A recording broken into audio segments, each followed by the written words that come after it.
UP में 6 IAS अफसरान का तबादला किया गया। वाराणसी के नए डीएम बने हैं राजलिंगम। इससे पहले कुशीनगर के डीएम थे एस राजलिंगम। बता दें कि रमेश रंजन को बनाया गया है कुशीनगर का नया डीएम।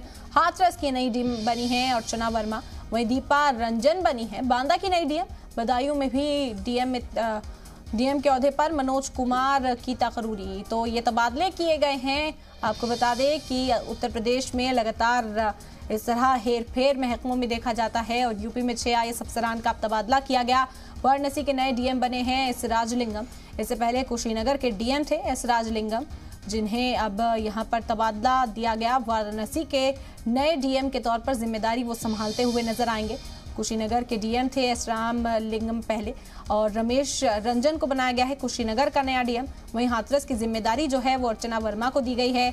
दीपा रंजन को बांदा की जिम्मेदारी दी गई है और बदायूं में बतौर डीएम अब मनोज कुमार तैनात नजर आएंगे। तो उत्तर प्रदेश से बड़ी खबर है, 6 आईएएस अफसरान का तबादला। वाराणसी के नए डीएम बने हैं एस राजलिंगम। इससे पहले कुशीनगर के डीएम थे और रमेश रंजन को बनाया गया है कुशीनगर का नया डीएम। तो अब कुशीनगर की जो जिम्मेदारी है बतौर डीएम वो रमेश रंजन संभालते हुए नजर आएंगे। वहीं इससे पहले एस राजलिंगम जो कुशीनगर की जिम्मेदारी संभाल रहे थे, उन्हें वाराणसी का चार्ज दिया गया है। वाराणसी में तैनात होंगे और वहां का कार्य संभालेंगे।